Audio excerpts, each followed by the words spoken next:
do as Mitchell looks for an answer. Ooh, pure, nothing but net. Garland to the basket, stole the inbound pass. He lays it in. Basketball down there. Very high percentage shot for him from that spot. Merrill for three. Tristan Thompson on the floor. Diaz for three. That's short. Hard rebound. Ricochets out to Merrill for three again.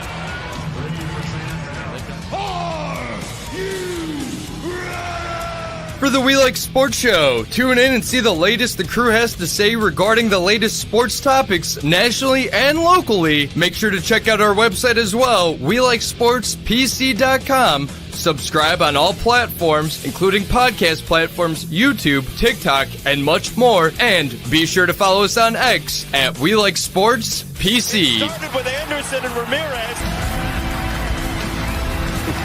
He said, let's go, right? Yeah, I'm sure he wants the game to start, but they won't let it. And rightfully so.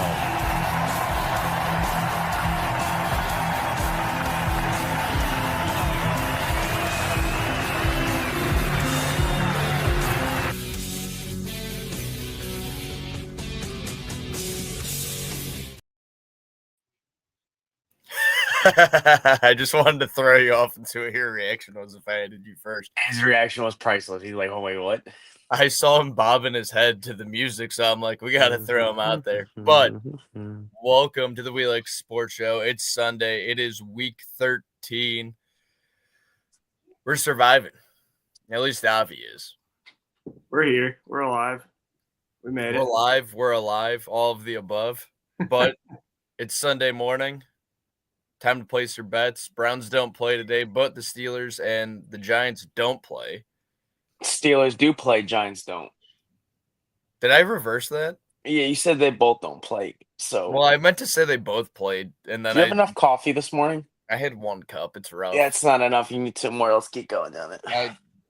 Sponsored by Seagram's Ginger Ale. Oh, New sponsor alert.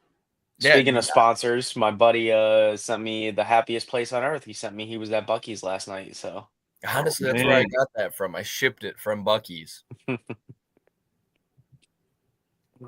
Buc-ee's has got ginger ale to go. How nice. Yeah, just in the cans, individual. But it's week 13. I mean, Browns play Monday night against the Broncos. I'm sure we'll dive into that briefly. But do we want to just dive into the sports betting?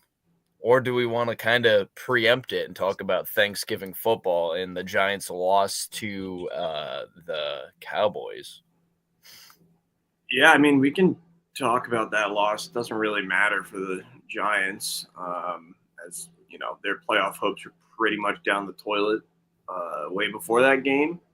But you know, I think there was some good football played Thursday. It wasn't the Giants-Cowboys game, that's for sure. But you know, we had a good time. It was cool to see the Lions do their thing. It was definitely a different game from them. Only scoring 23 points. I mean, remember the last time we saw that happen. And it was definitely a great performance from Caleb Williams and the Bears. Everyone besides their head coach, who doesn't know when to call timeouts. Pretty wild scene at the end of that game. But yeah, I mean, altogether, good football day Thursday. And I feel like you can't go without mentioning what a day of upsets yesterday in college football, across, you know, so many games, a lot of big upsets, especially in rivalry games, pretty wild. But I'll leave that for Cam to touch on, because I'm guessing he's got some opinions. yeah, I'm just gonna we hung out a lot yesterday. So we were yeah, no, we didn't. We definitely did not. So first thing I want to talk about is both you gentlemen. Horns up, baby. Longhorns ended up beating, yep, there it goes. Beat the Aggies yesterday. Very close game, actually, 17-7. Was not very competitive for the most part for the Aggies. But, yeah, definitely a lot of upsets. Syracuse upset Miami. Makes you wonder about the whole Cam Ward draft stock going into that for a guy that, you know, supposed to have the most throwing touchdowns in FBS right now, and you lose to Syracuse. On top of that, there's the bitter one for us, which is Ohio State, just not getting it done again with Ryan Day, and you cannot justify keeping him anymore. That's not going to happen. If he is not gone, this program is just gone at this point. I mean, it's rough. People are going to keep saying that, but I don't know why I have a feeling he's not going anywhere. Can't change the team if you don't change the culture. I mean, hey. We were talking about the money that's left over too for him, and it's like, well, you're not going to end up really paying him that much just to do nothing. Yeah, there was in 39.75 million, I think, is what I said he would have to be as a buyout. That's excessive, but pay that money. Pay that money if you want to win, because if not, you're not going to win. It reminds me of I think it was Jimbo Fisher that got paid like $75 million to not be a head coach in Texas. And then he went to I think he went to, where did he go afterwards? Honestly, I want to say Aggies. I think he went to the Aggies. Where is Jimbo Fisher right now? Yeah, he's with the Aggies now. That's what I thought. Yeah, he was like, hey, you know what? I'll go across town. Or, across state and go from there. But yeah, I mean, definitely that's something that. And look at what Texas is doing. Texas, with no Jimbo Fisher, was able to snag Arch Manning as well as a part of their recruit. You don't do that without a good head coach, and they definitely have one there at Texas. And let's break down the fact too. What about it wasn't just the Ohio State game. There's so many different games that it was rivalry games. And it's like they set the tone to have all these flags planted everywhere. Like it seemed like it there everywhere. Yeah, that was so weird. Like people were talking about it on social media after those games too. Like, was this a coordinated thing? Like, were players talking about doing this if they won the upset games? Like, we've seen that happen in the past, but it's not something that's so common where we're seeing all of these teams do the flag plant and then all these brawls break out. I mean, it's just a bad look for collegiate sports, and I do wonder, why is that happening? I think that goes all the way back to what kind of, with the social media era and all that stuff. I think it goes a lot back to where Baker Mayfield did it at Ohio State. But again, one of those things is he did it against a team that he beat, but they beat them and they're not a rival. You would never catch Oklahoma doing that to Texas. It's not going to happen. It's just not. I've never seen Oklahoma try to do that. I've never seen Texas try to do that. Texas did do it to Michigan, but they're not a rival. It's one of those things where it's like when you do the rivalry aspect of it, it's going to start issues. That's just it's one of those things where it goes back to that I think it was Jerry Rice or Terrell, and one of the two went to go plant the football onto the star of the Dallas Cowboys midfield. That was back in the 80s, 90s. That was something that blew up into a big fight as well. It's just a different aspect when it's your rival. Yeah, 100%. And it was wild to see the fact that, like, we were wondering after that game ended too what the deal was. And it turns out that everywhere, like we said on social media, is just talking about the fact, like, oh, this is NC State, North Carolina. This is also, I mean, that was the first two that come to mind, but there was way more than that, though, as well. It wasn't just those two games. I think I counted, if I remember offhand, at least 4 to 5. Right. And it was nonsense. Yeah, that's more so, I know, Cam, you make a good point of, this kind of celebration goes back pretty far, back into the 80s. But it's the frequency of it is what was pretty shocking. Like, all these teams doing it on the same day. It's very bizarre, the whole situation. And I think it goes all the way back to, you look at it, what was the first game to do it? Well, it was the game. That's the first one that starts it. When you see that happen, you're like, you know what? We're going to go ahead and do it. It's kind of follow the leader-ish in a sense. But, we talked about the upset of it. I mean, we went from watching Kansas womp on Colorado last week to just completely falling apart against Baylor yesterday. You're not bitter about that or anything for sports No. betting? No. We moved past that. We're on to today. Yeah, on to the next. I think that was the only game. That one in Auburn, because I had a feeling Auburn, but no, Alabama took care of business there. But those were the only two on that one that actually failed on me. Well, out of mine, all 4 ended up missing except for Oregon, and that was a huge money line, so it didn't matter to me. No. But Auburn lost. USC lost. I'm glad I didn't end up following up like you did. Just end up chasing a loss because, it's tempting sometimes. Listen, it was a rough day out of Ohio State, so definitely was doubling down on the losses. The misery. It's a good song, by the way, too. Which song? Oh, the misery. Oh, I thought you were thinking misery. Are you talking about You're going with Panama? Michigan Panama? song? Oh, you're going that? No. Cam, you're talking about the theme song from Arcane Yes. by the Imagine Dragons? Yeah, that's a good song.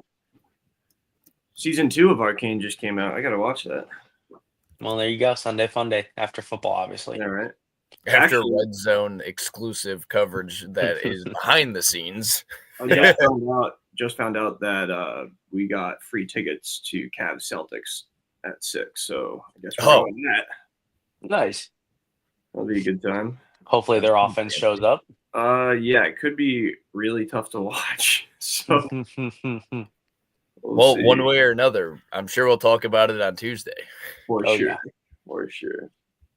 But to dive on in, I guess at this point to the sports bets. I guess, Avi, we're going to start with yours first because you have the most. And, so the anytime touchdown parlay that you were feeling very frisky about, I guess. We usually try to keep it around 2 or 3, and this guy went above and beyond like he usually does. He went 1, 2, 3, 4, 5. And I don't know if that picture's even cut off. He might have 6. No, it's just 5. No, it's those 5. And the only one really that I don't have as much confidence in here is going to be Bucky Irving. I think he scores a touchdown today. I think he has a good fantasy day as well. But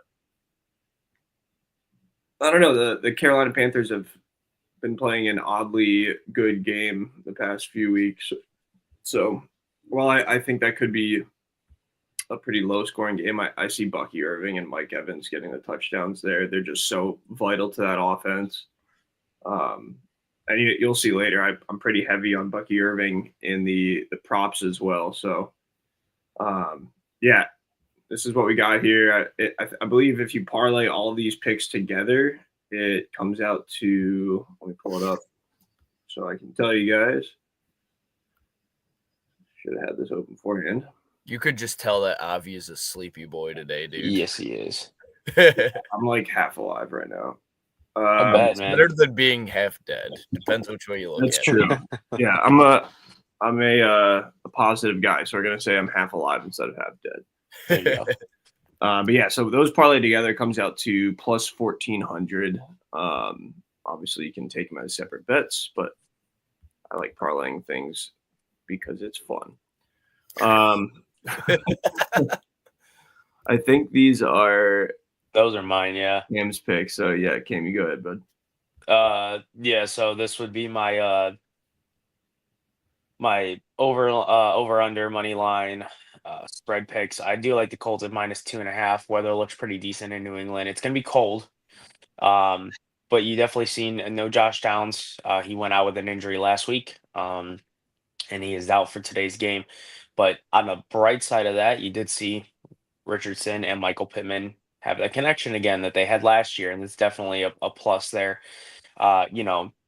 Looking at some of the numbers and all that stuff, I definitely do like the opportunity here for Jonathan Taylor and the Colts to just kind of run down the Patriots' throats at this point and just kind of just take that -2.5 spread. It's going to be a cold one, but I think a field goal is enough for them to win it by that aspect of it. Vikings, I'm going to go with the money line on that one. They're hosting the Cardinals. Definitely like the opportunity there. Indoor matchup, so it's not going to affect the Cardinals too much. But the Vikings finally picked it up last week with Jordan Addison, and I do think this is a game where you're going to see Justin Jefferson kind of come back. And then the last one, which Payton keeps going back and forth on, is I have no idea what's going on right now. Yeah, I can see that right now. You're good. But the last one I remember is the over on the Panthers and Tampa Bay game. Like you said, you think it's going to be a low scoring. I actually think it's going to be a high scoring game. And this does bode well for Bucky Irving. Tampa Bay is going to Carolina. It's going to be decent weather and sunny. And Carolina is actually the worst when it comes to yards given up to the run. And they actually give up the most points per game. Even though they played good against the Chiefs last week, it was still a 30-27 game. I do like the over in this one. And even Tampa Bay is in the top 10 for points given up. Same thing with their passing. Just Tampa Bay is fourth most when it comes to receiving yards given up, where, Carolina's ninth. So it's definitely, for me, this seems like it's going to be a blowout type of game. It's just going to go back and forth with this.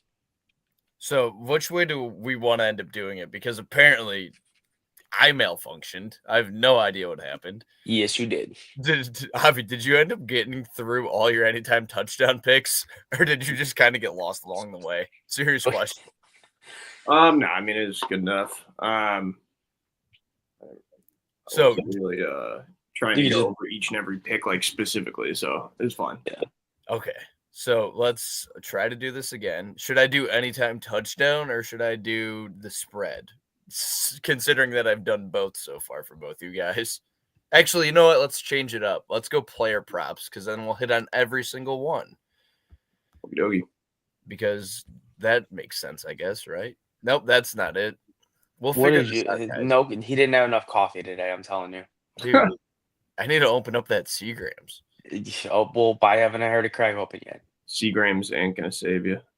Nothing will. This I believe is obvious. This is mine, actually. Oh, is it yours? Okay. So my player props I had, and I guess you could say, I know why you think that it's obvious is because I actually did a rushing receiving combo, which usually he does.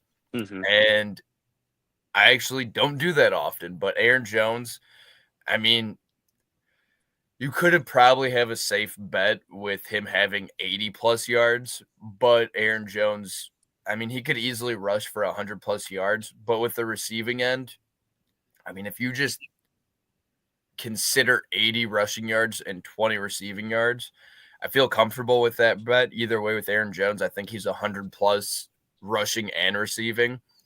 And Baker Mayfield 3+ touchdowns. I almost was tempted to do 4 just because the odds were that high. But Carolina, I don't know what it is, and I don't know why the Panthers played so well against the Chiefs.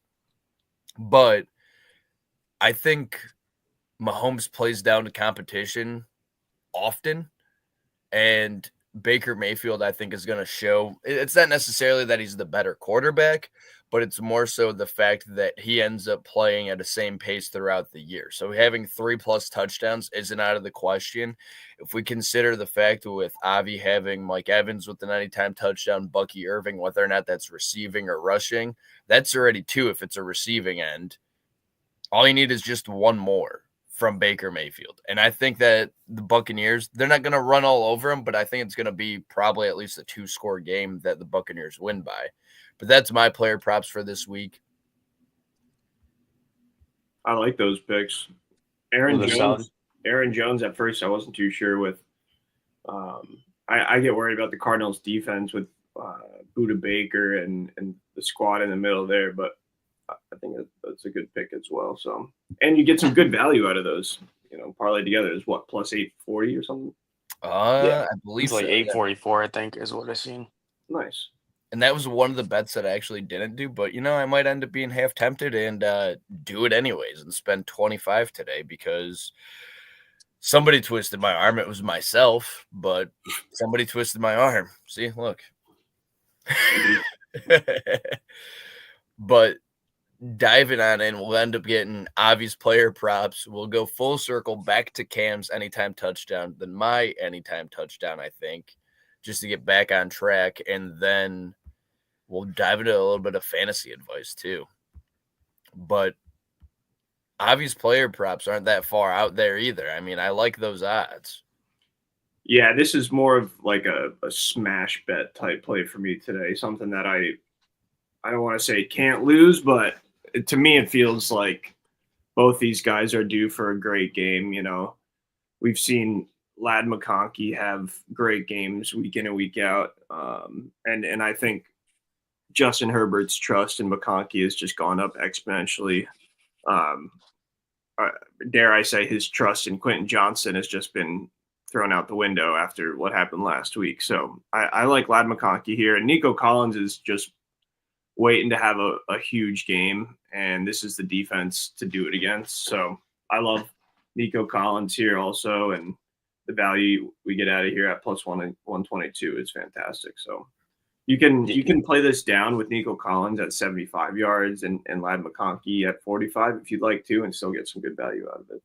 Yeah, definitely agree with you on the Ladd McConkey pick there. He is definitely clearly their number one at this point. Yes, sir. Payton, we're going to move on. I know you dropped out of here for a second, but well, I also had to open up my Seagrams. Didn't you hear it crack open? All about Seagrams, dude. All right. So then we're going to dive into Cam's anytime touchdown picks because we did not go there yet. You could tell that it's just a chaotic show so far today, which is okay. It's just fitting for the weekend. I mean, Ohio State did lose. All the flag planting. I think I left mine downstairs, so that's why I am not functioning as well today. But Cam's picks, I mean, Cam, I'd love to hear the insight. And what's that one guy's name? I know we talked about this yesterday, but Chuba Hubbard. So yeah, I got Bucky Irving and Chuba Hubbard both scoring in this one. Like I said, Tampa Bay and Carolina are both one of the higher scoring teams that allow the most points. This is going to be a game where, and it does benefit Bucky Irving and it also benefits Chuba Hubbard. You're going to be able to rush the ball with Bucky Irving. He's also starting to get more involved in the passing game, which does hurt Rashad White. And then Chuba Hubbard is definitely more of your pass catching, also your primary running back right now. Jonathan Brooks is still not up to speed, and that is definitely more of your bell cow running back. So using Chuba in this aspect of it, I do like him in the passing attempt as well. I think both of them find the end zone in this game. And then Jamar Chase and Joe Burrow are just clicking on a whole nother cylinder at this point. I mean, yeah, they're going up against Pittsburgh. It's a divisional rival game. We didn't expect the snow game between Cleveland and Pittsburgh to be as high scoring as it was. This is another type of game. These two teams are going to be just firing on all cylinders, in my opinion. That's just what AFC, North football is. It's going to continue to be high scoring games. Yeah, I mean, and if any of these divisional opponents were wide open, like they should have been, it could be up for grabs for everybody. I mean, the Browns beating the Ravens losing to the Steelers, the Browns beating the Steelers and the Ravens. But unfortunately, it's just the standings don't work that way. But that, like you said, that is anytime touchdown, AFC North football at the end of the day. And for my anytime touchdown picks, I had Jaylen Warren. I know better after tailing Cam during the Thursday night game going Najee Harris, and I literally told him, I like Jaylen Warren, but you twisted my arm, as I always say. And this time I'm not falling for it. I like Jaylen Warren. I mean, the plus 240 odds, he's essentially the red zone running back, at least from the 5 into the end zone usually. Don't know why necessarily that's to the scheme for the Steelers, but it usually tends to be that way. Plus, he's a good receiving back too, so you could almost end up having a double target there. Drake London against the Chargers. I mean, Drake London's had a pretty good year. I was thinking maybe even Darnell Mooney, but I like Drake London here. I feel like that was just a safer pick. And then to not get bit like I did last week with Joe Mixon, not having him in, or vice versa, I went Montgomery instead. I didn't want to end up having the same mistake because I flip-flopped them last week. Joe Mixon for the Texans over, I think it's the Jaguars. Mixon's just the safe pick there. And for plus 1,300 odds, I mean, I feel pretty confident in that, and I actually put $10 down today, and I mean, time will tell. $130. If it hits, it hits. The Cavs hit for me this week, so why not end up kind of taking that risk and seeing how that goes for those three? I mean, out of every one, I think the one that I'm most concerned about is the one that's in between with Drake London. I'm not really concerned with Jaylen Warren, but he has the quote unquote worst odds there. So Drake London, I mean, it just depends because unfortunately in Atlanta, Kirk Cousins has the tendency, which isn't a bad thing, to spread the ball all the way around. He finds not one target consistently. He finds everybody throughout that is open. He's kind of like the Joe Flacco was for the Browns when anybody that he could trust and find in a game, he'll spread that wealth around, whether or not it was David Njoku, Amari Cooper, whether or not it was Elijah Moore. He found a way all the way around, though. And Kirk Cousins is similar. So, I mean, I'm intrigued to see how this one goes. I'm pretty confident in it. I'm not Avi confident going 5 different touchdowns, but overall, I mean, I think a lot of these, and I think Avi mentioned it yesterday, a lot of these anytime touchdowns could end up going just about anywhere, though. I mean, Jamar Chase is reasonable. Len McConkey, even at this point, Quentin Johnson just drops every ball that comes his way. I would not bet on him. He is not a lock whatsoever. No. I was tossing up between, putting Lad McConkey in or not. This would be the week he would end up scoring, obviously, because I didn't bet on him, but I've bet on him the last 2 weeks. He has not been in the end zone since like October 27th, which was week 9 or 8.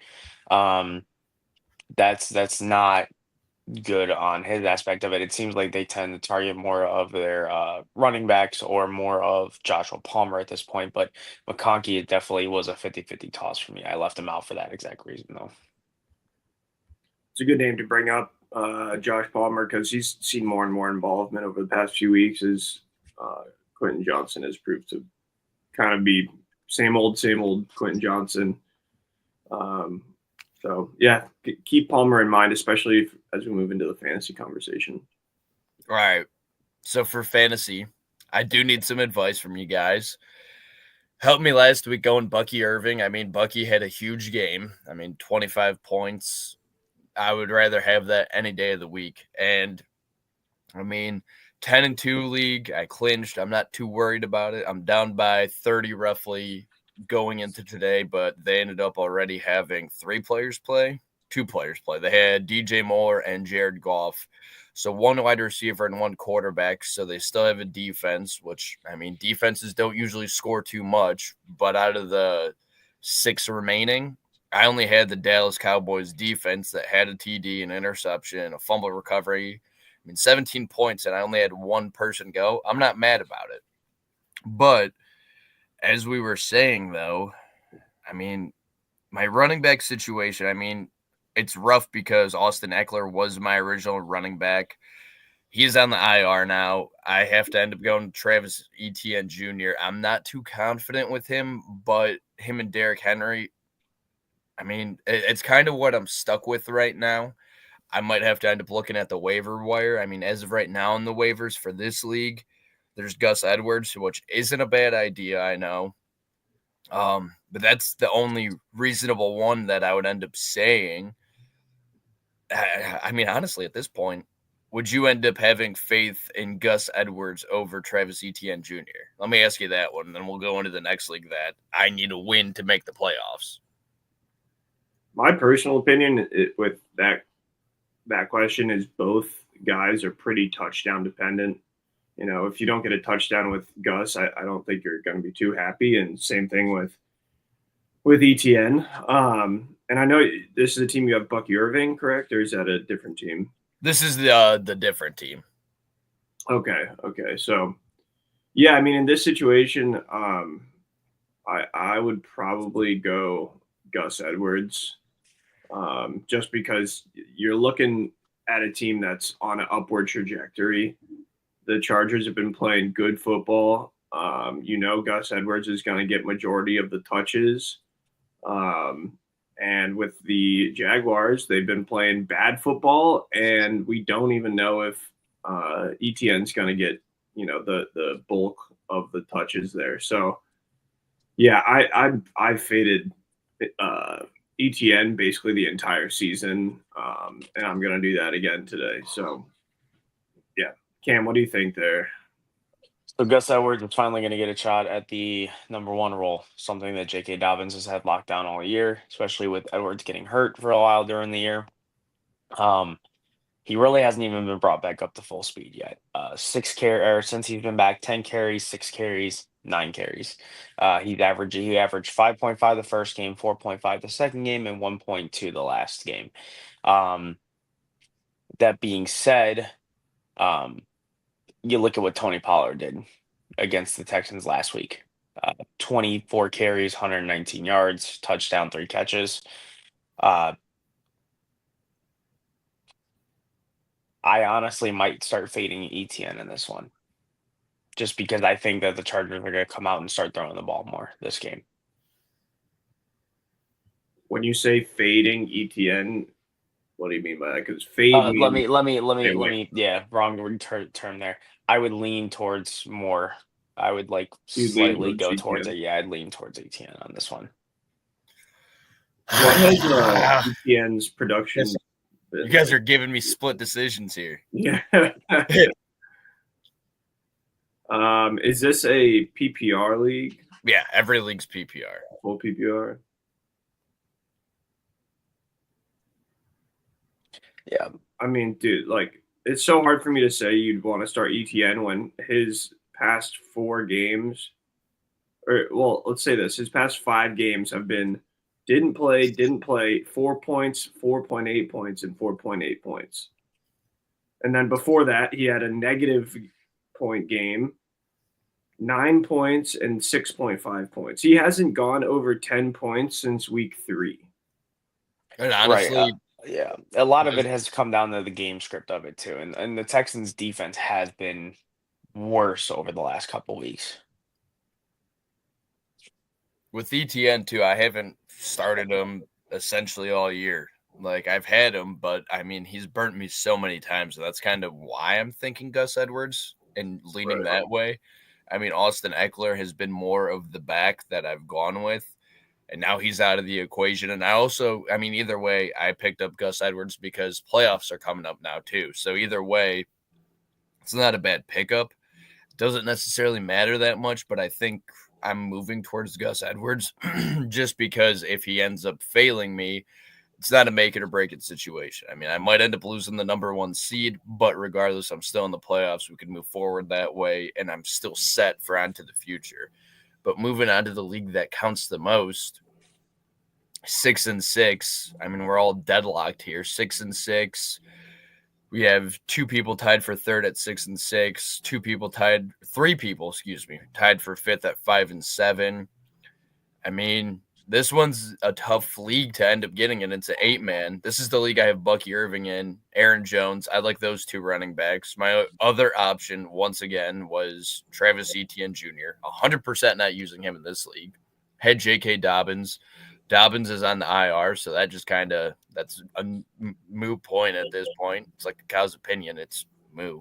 That's a Friends quote, by the way. But,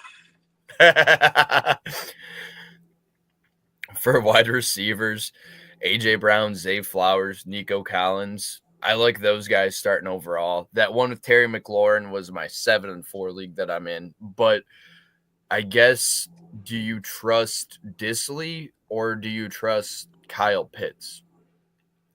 I'm thinking Disley just because Kyle Pitts has not done anything since ever, it seems. I mean, Pitts has had so much potential. I feel like a lot of people fell in love with the idea of him in Florida, but he has not produced as a fantasy football tight end from my experience. I think this is the 2nd year in a row that I've had him, and he just does not put up numbers for me. All right, let's start with the tight end. Well, it's top of mind. I would lean to the side of Disley. I think Disley's a great start rest of season, to be honest. The targets he's getting from Justin Herbert are not just, simple like check down or fade or like things that are only going to go for 5 yards. He's getting valuable targets down the field. He's getting red zone targets. He's being looked to in third down situations. They're just using him in all these different types of ways that I see as really valuable. Whereas with Kyle Pitts, he still feels like an afterthought to that team. He's not the focus for receiving. And so I'd lean Disley. Cam, what are your thoughts on the tight end? I'm going to lean Disley in this one as well, just because you're almost guaranteed to get at least 8 points from him. If you have a guaranteed amount of points you can get, your tight end position, unless you have, and realistically, we haven't had a top 5 that are like automatic locks anymore. I mean, Kelsey started this year so slow. Kittle started the year so slow. Kyle Pitts started off a little bit faster. Now he dropped off the edge here. The only tight end that has actually been consistent for the most part, I want to say is Kate Otten and Mark Andrews. Those have been the 2 more consistent ones. And even with Otten last week, he got 1 catch for 3 targets on 30 yards. And that was it. But that was with Mike Evans coming back. So they have to find a way to utilize both of them again in that aspect of it. But there hasn't been a tight end that's been a lock this year. Yeah, I mean, 100%. Like, that was kind of what I was going with, too, was Disley originally. I mean, honestly, at this point with J.K. Dobbins on the IR now, I have an open spot, and wide receiver might be one of the ones I have to end up looking at just to end up having that extra padding. I mean, just because Nico Collins is coming off of an injury. A.J. Brown I like, Zay Flowers I like, but why not load up at wide receiver going into the playoffs? But this might be a completely different conversation if I'm out of it by the time we talk here next week, though, or should I say Tuesday. But we could always look at the waiver wire come Tuesday. But this was the big question that we were talking about just on Saturday. You have Terry McLaurin. You have, who was the other one? Terry McLaurin and Calvin Ridley. That was the one I missed. That was the other league. That was the first league we just talked about, too, and I completely just overlooked that. But, I mean, Avi was kind of leaning towards the point that Calvin Ridley gives you exact points. Terry McLaurin has kind of been boom or bust. The projections have even ended up kind of switching out too, and they have Calvin Ridley getting a point more. But I mean, projections in fantasy football don't really matter. But I'm kind of liking Calvin Ridley now more so, but it's even more tough because it's Tennessee against Washington. They're fighting against each other in this matchup. Yeah. For me, man, I would lean more Terry McLaurin in this one. That is clearly Jaden Daniels' favorite target. That front 7 for Washington did have an off game against Dallas this past week, but I do think that they're going to attack a little bit more aggressively. And Will Levis is not the best when it comes to dealing with that pressure and making good decisions. As much as I say that, though, I have the option between McLaurin and Ladd McConkey, and I'm leaning McConkey in this one. But in your aspect of it, I would definitely lean Terry McLaurin for me. Yeah, this is a tough one, man, because I actually really like Ridley this week. I think he'll have some success against the Washington secondary that hasn't been terribly successful against number 1 wide receivers. But that's kind of the same thing on the other side with Terry McLaurin. The Titans defense has been able to stop the run. And frankly, I don't think the Commanders are going to have much of a choice but to pass the ball in this game.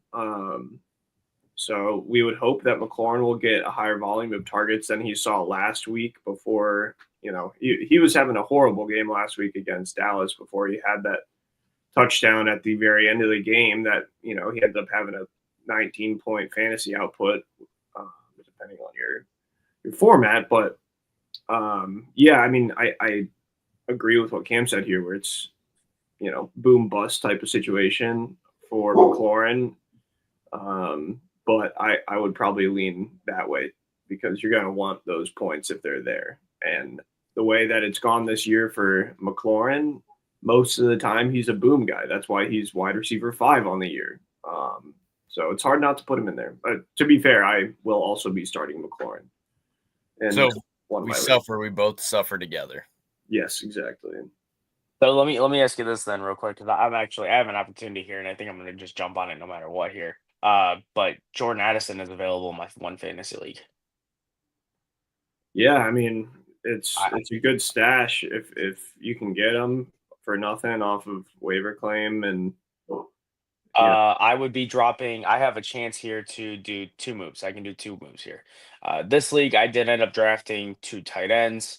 It was originally Hawkinson and Ferguson, but then Kate Otten emerged, and I picked up Kate Otten.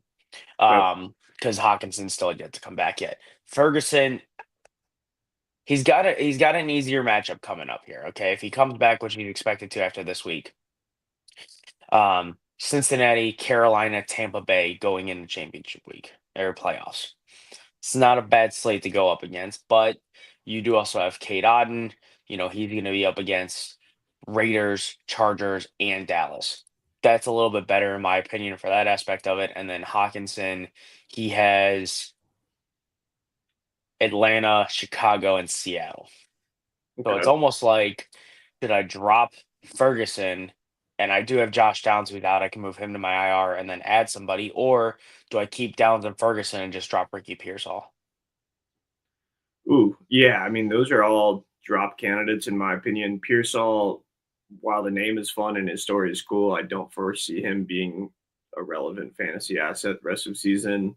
Same thing with Ferguson, to be honest, especially with the emergence of Schoonmaker and him showing that he can be just as effective as Ferguson. I don't think that Ferguson is going to overpower in that offense rest of season. And frankly, I really don't want anything to do with the Dallas offense the rest of Right. season. So I would lean towards dropping him, and you could pick up Jordan Addison, but he's one of those fantasy guys that like I have a hard time starting because you never know which week he's gonna get the bulk of the targets, and when he doesn't go off, he has like 1 point. Yeah, Addison's last 4 weeks have been 15, 4, 15, and 30. The only reason I'm considering picking him up this week is I already played St. Brown, but I do have DK Metcalf in my lineup right now, and he is up against the Jets, who are number 2. So it's going to be DK versus Sauce Gardner. Okay. To be fair, Jets defense has played like shit the second half. Like they are Okay. not the same defense that they were in the first half. They're just deflated with injuries, and I mean the situation that's going on in New York, it has definitely affected the defensive side of the ball too, not just the offense. Mm. Like I want to say, I'm curious if we go look up. I'm gonna look up the Jets defense here and see how many points they have allowed in recent games compared to early in the season. I still think I do add Jordan Addison just as a stash over Pearsall, though. Okay, yeah. So looking at Jets defense, wow, yeah. Against Indy before their bye, they let up 28. Against Arizona, the game before that, they let up 31, and they gave up 25 to New England. So I really don't see the Jets as like a scary defense to go up against anymore. They're now ranked 17th overall on the season in fantasy.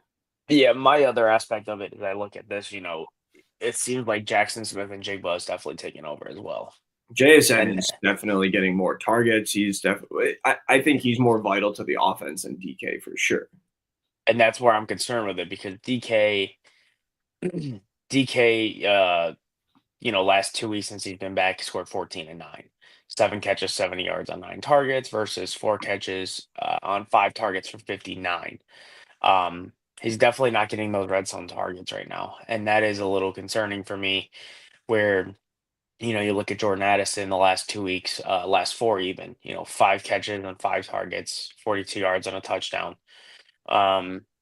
Next week he had 2 catches for 25 yards on 5 targets. That was against Jacksonville. That's 4 points. Tennessee 3 on 8 for 61 and a touchdown, and then last week against the Bears 8 on 9 for 162 and a touchdown. Yeah.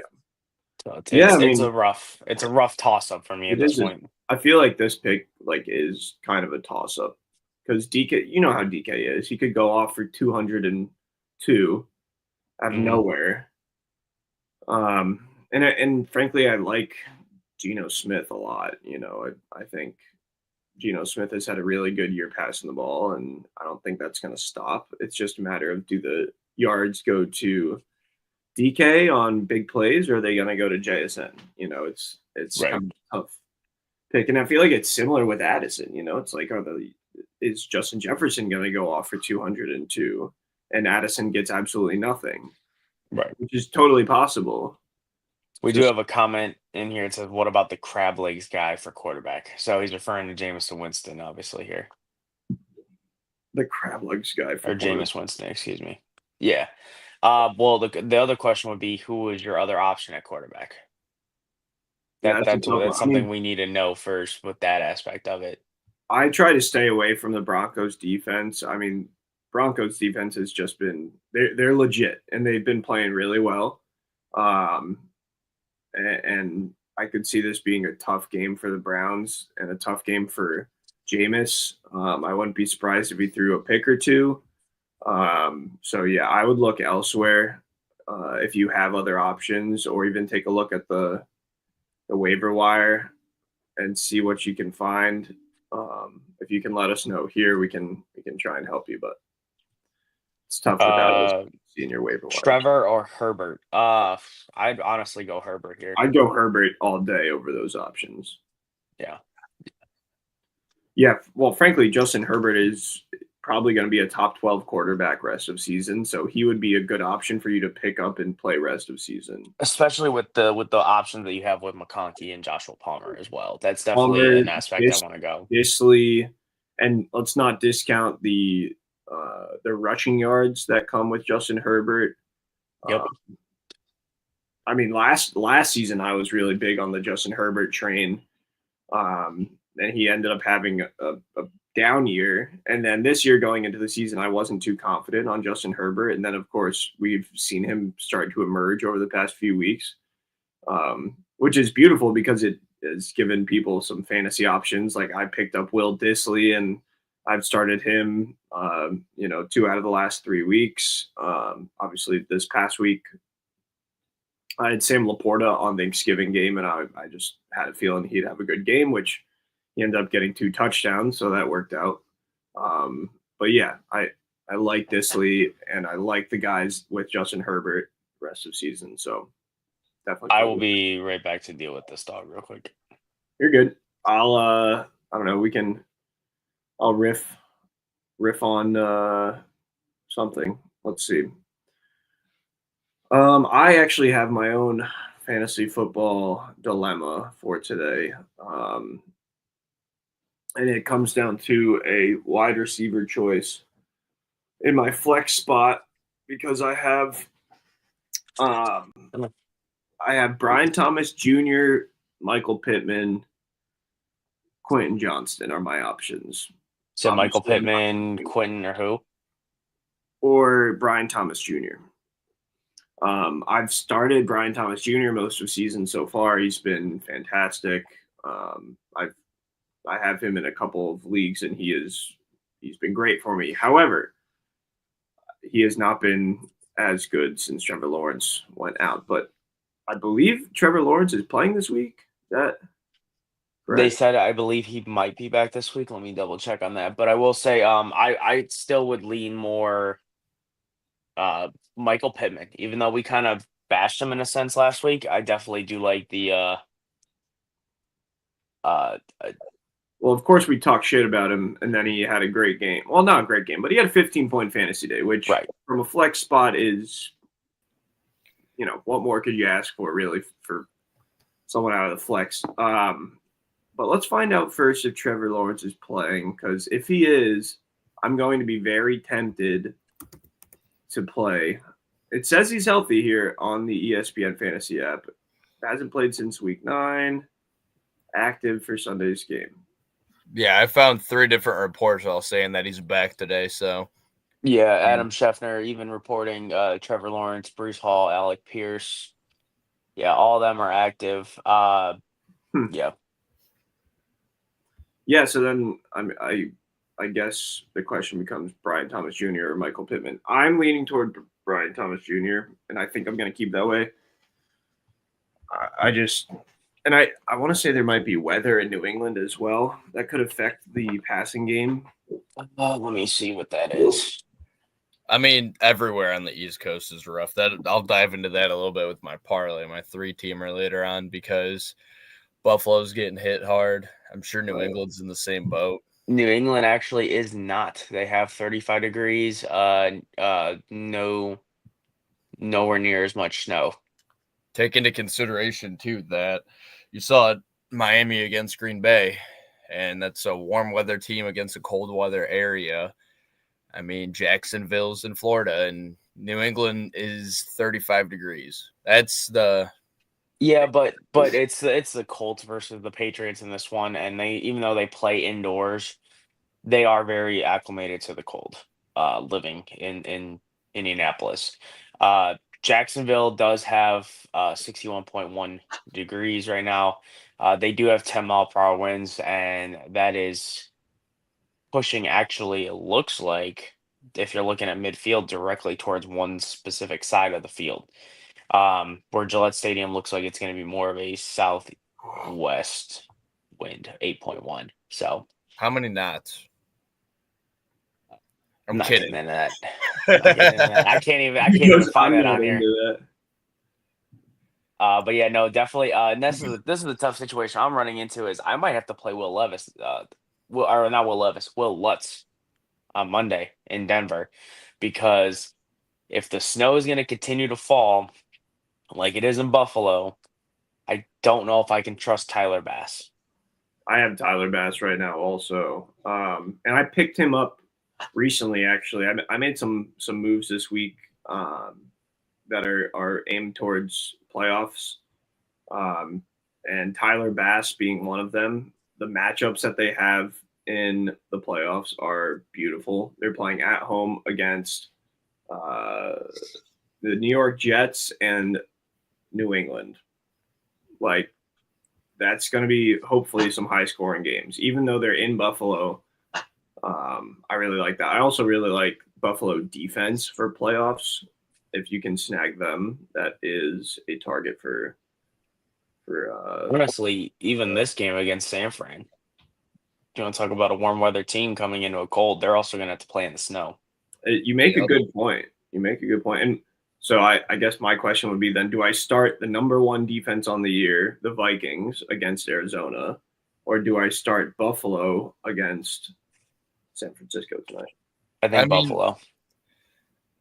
I'd kind of lean towards the Vikings just because with Buffalo, like I don't see, and like I said, I'll end up diving into that for my parlay for the 3-teamer that I got. But I mean, it's snowing. I mean, it's been snowing since the last couple of days. Everybody's been saying that it's a really rough game conditions too. I mean, obviously they'll clean up the field, they'll still manage, but snow will continue to fall. Usually in those games, I want to say that like ball security isn't an issue. It's just the fact that it's going to be a low scoring game. So, like, I mean, you're not going to pass the ball that often. And because of that, your interceptions for your defense isn't going to be that high. And the fumbles, I mean, they could happen. I just don't think that it happens that often. I mean, perfect example is the Browns against the Steelers. There wasn't any fumbles in that game. And that was There was two. Browns and Steelers, there was two. When? Jameis fumbled once, or one of the running backs fumbled once, and it was recovered. And then the Steelers recovered. They turned it over twice. Was that before or after the snow, though? That was when it was snowing. Oh, well, I mean, yeah. The fumbles will happen then. Scratch that. Well, the fumbles might not happen because of the talent that you have on these teams. Now, let me throw this at you, though. I'm assuming you get a point for a sack in your defense, like mostly. Yeah.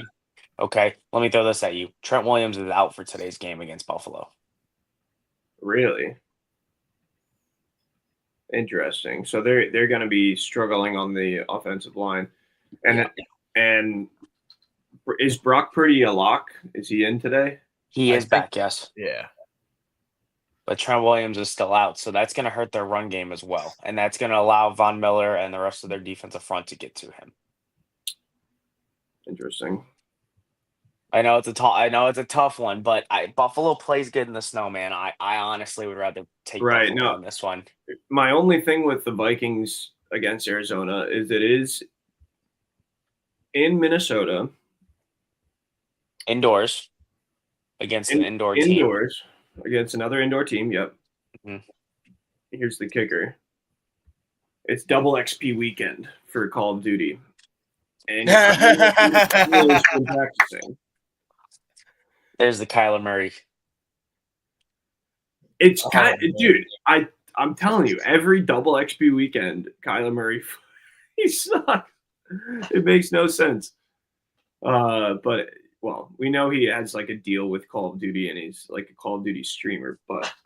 Didn't they add something in his contract, though, that like during football weekends, like he can't, like during the season, it was some weird thing where it's like he can't play Call of Duty like X amount of hours before the game. It's something stupid. I heard that might be in his contract. He's still throwing 3 picks.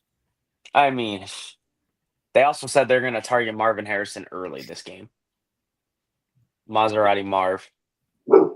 Yeah, like it's tough. I don't know what to do. Let's check the rankings for this week. That's something I'd go Vikings. I'm kind of set on that, but me too. Yeah, let's see. According to the Fantasy Pros, right now they have Minnesota average of defense 7, while Buffalo is defense 9. So, yeah, I'm looking at Fantasy Pros right now with the who to start this week right now.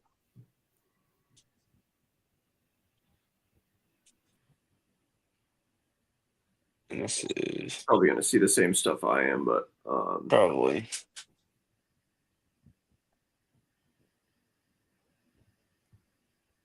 Yeah, it's hard for me to go away from Minnesota. They're shooting 57% towards leaning Buffalo in this one.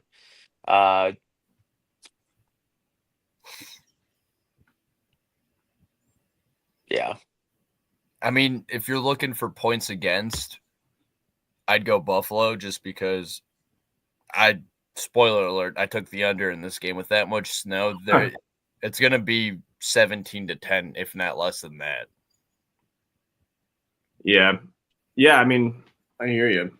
To be honest, I'm probably going to stick with the Vikings just because they've been my rock all season. They had a down week last week, and I'd love to see them bounce back. I mean, every time they've had a bad game this season, they've bounced back with a fantastic performance the next week. So, like earlier this year, they had a 3-point game against the Green Bay Packers in Green Bay. And this is talking the Minnesota defense. And then the next week they came back and scored 18 points against the Jets with a defensive touchdown. Same thing when they played the Rams. They had a 0-point fantasy day, and then the next week came back against Indy and had a 12-point game. So with them having a 6-point fantasy game against Chicago last week, I could see them bouncing back against Arizona and even possibly getting a defensive touchdown, a pick six. You know, I'm going to bank on Kyler Murray just gaming his little heart out.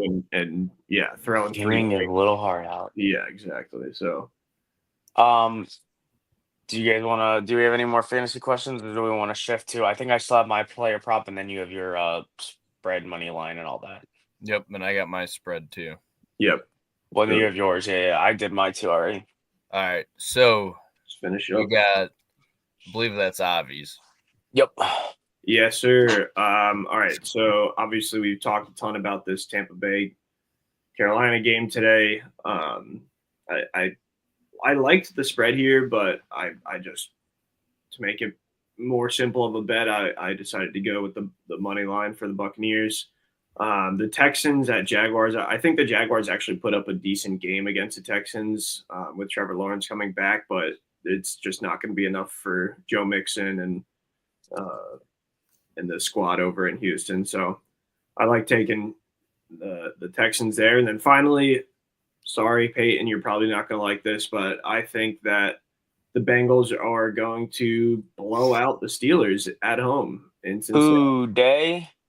Yeah, exactly. I think Jamar Chase has a great game. I think Chase Brown has a decent game on the ground and through the air. I think T. Higgins is going to do his thing too. And frankly, I think the Steelers they've been playing above their weight class for a lot of the season, and I just don't see it happening against the Cincinnati team that plays so well at home. I could be completely wrong, and this could be embarrassing, but this is my lock of the week is the Cincinnati Bengals absolutely demolishing the Pittsburgh Steelers at home in Cincinnati. So what he's saying is it is a Mike Tyson, Jake Paul weight here. Mike Tyson being the Steelers here. So you're telling me that Mike Tyson is going to get whispered in his ear to let the Cincinnati Bengals win? Exactly. Who's the ref this game? That'll tell you all you need to know. Jake Paul. Who's the ref this game? Logan Paul. I'm not saying the game's going to be rigged, but I am saying that Steelers got no shot. Yeah, I just don't. Steelers have a shot in this game. I think we have been kicked wrong. I kind of like the spread there too. You know, I was sitting at -2.5 last I checked. So plus the Steelers are the underdogs too. All right. As for Cam's player props, we're almost saving the best for last. Yeah, Lab McConkey, like we talked about, he is clearly the number one target for the Chargers. So I have him going over his 46.5 points, or 64.5 yards over. I have him going over that. He's definitely done that in the last couple games here. I definitely like the opportunity there. A.J. Brown going up against the worst pass defense in the NFL, being the Baltimore Ravens. 80 plus for me on that one. And then Chase Brown has actually hit in his last 3 games over 90 yards receiving and rushing combined in that combo. I do like the opportunity for him there in this one. He did have 94 2 weeks ago, which still hits over the 90, but he definitely had over 100 yards rushing and then even in the 20s to 40s for receiving. So he can definitely go over 100. But 90 is more of the safer pick in this one. I mean, I like those a lot. I'm looking at A.J. Brown because I think I'm going to end up putting like $5 on the Baker Mayfield 3+ touchdowns and the Aaron Jones 100+ rushing and receiving. I'm kind of tempted to do the A.J. Brown +80 now because the Ravens are just that bad on defense. And we saw it again last week, but the Ravens defense has been such a pass funnel this season, but it's Saquon Barkley on the run game for the Eagles. So it's like, how much are they really going to contain Saquon is the question to me, which I don't think anyone can really contain Saquon this year. So I think AJ has a good game. I think he goes over 80 yards also, but I worry about I hope he gets a touchdown for my fantasy team, but I don't think he will. It's tough to say this too at the same point with it is, you look at how the teams have strategized, it's kind of hard to contain everyone. I think that if you're going into this game now knowing how Saquon Barkley has played, you would rather get beat with A.J. Brown than Saquon Barkley. Yeah, make them throw the ball, make them do what they need to do. They've been relying on Barkley so much that it just seems like if you are going to put all your focus into stopping one player, it's Saquon Barkley this game. And that's what I think the Ravens will do. They have done that before and made your game one-dimensional. I just really hope I hit now. You put it in? You did it. He did it. Nice. So Baker, and the thing is the thing that I'm least confident about now too, is I talked myself into it earlier. It's like I almost want to put Baker Mayfield for 2+ touchdowns. But like one of those are going to be stupid and they're not going to hit. Whether or not Aaron Jones ends up getting like hurt early on and misses like a quarter or something, or A.J. Brown gets a pass deflection that at the end of the game that makes it. I hate sports betting, but I keep on going back to it. You hate it, you'll hit today, and then you'll love it. That's how it works. if you end up seeing me on Facebook or on Twitter or whatever, I mean, all the time. I mean, our buddy Eric ended up mentioning it too. That's literally all I post about all the time is I love sports betting or I hate sports betting. There's no in between. Well, gentlemen, I know we are getting close to the end here, but let's just go ahead and flip that around. We are already set up for. We're coming today. in, boys. We're coming in hot on this one. I'm excited. And 7 hours of commercial-free football. All right. Well, 4 for you, because then or 5 for you. You got to go to the Cavs game. So yeah, I'll be watching on my phone or something. Because the trip there, the scooter ride down there. Oh, it's too cold for the scooter ride. They'll be parking today. They'll be parking. That's for sure. Oh my lord! Alrighty, so for my spread, like I mentioned, 49ers Bills 44.5. I'm taking the under in that game. I mean, the weather is just going to be a factor without a doubt. I mean, expecting an average of 22 points on either side. I mean, I don't, like I said, 10-17. That's what I see it being, if not less. I mean, the snow isn't stopping. Thankfully, if you're in Ohio like we are, the snow hasn't been that bad, at least in the Cleveland area. But out east from here, it's rough. Out east by PA and 90 all the way up until New York, it is absolutely atrocious. The under just screams that it's hitting. And I'm like, Avi wants to talk about his lock with the Steelers and the Bengals. That's my lock for today is the under hitting. If you end up losing money, don't come at me in my DMs. Don't reach out to me. I am sorry in advance. Don't believe somebody that hates sports betting because I do. Are you trying to get people to follow your bet, or are you trying to discourage them away from it? I'm letting them. It's up to their own discretion. I don't care what they do. I'm a Steelers fan. They should know better. Houston, I was kind of Avi, I think you took the money line in this game, right? I did, but that was one of those games I was saying I like the spread also. I mean, 3.5. Yeah, it's great. I almost Jaguars, I don't think they score more than like 17 points, and I could see the Texans putting up 30. So I almost wasn't confident in it too. I almost second guessed myself when I placed that, and I almost made the alternate spread 2.5 just because if they won by a field goal, it was just the safer bet. But at the same time, though, I mean, the Texans against the Jaguars, Trevor Lawrence, I mean, healthy, not healthy, he has not looked like himself whatsoever this year. I mean, this is year 3? It's not his sophomore slump anymore. I mean, he just looks like Blake Bortles at this point looks better than he does for a Jaguars quarterback. Might be a hot take, might be the truth. And then the Steelers plus 132 over the Bengals. I am actually the complete opposite of Avi. I don't see the Steelers losing back-to-back weeks this year. Like, after they lost to the Browns in the snow, it's going to be cold. The Steelers could play in the cold. They always do. But I don't see them letting a Browns hangover carry over into this week, too. It's going to be interesting, don't get me wrong. Russ is going to end up being interesting. Like, I ended up having my other parlay. Jaylen Warren is 100%. That's a good probability of him scoring a touchdown. But the thing that's concerning is Jamar Chase and Joe Burrow for the Bengals. But I think the Steelers defense handles it. It's going to be a close game. That's why I took the money line, plus the odds straight up for the money line instead of getting points was better. But I don't think it's going to be a blowout whatsoever. I think it's going to come down to a field goal, and Boswell is one of the best kickers in football right now. Justin Tucker has absolutely fallen off. I mean, if you find the missing poster for Justin Tucker, there is a reward. The We Like Sports Show is not giving you the reward, but I'm sure Ravens fans will be. But I like the Steelers today, though, honestly. I don't see them losing after they lost to the Browns. I mean, it was a heartbreaker for them. I'm sure. I mean, they're not looking ahead to next Sunday to face the Browns again. No, they are. But it's going to be a bloodbath, that game. Hey, listen, just hope Boswell doesn't miss any field goals today like he did in the snow in Cleveland. And let's talk about Ohio State while we're at it, too. And everybody misses left. Oh, my gosh. I know. I hate it. That well, we miss left and right for Ohio State. How about that? We do both. The only time something hit the center was when Michigan's flag hit the O.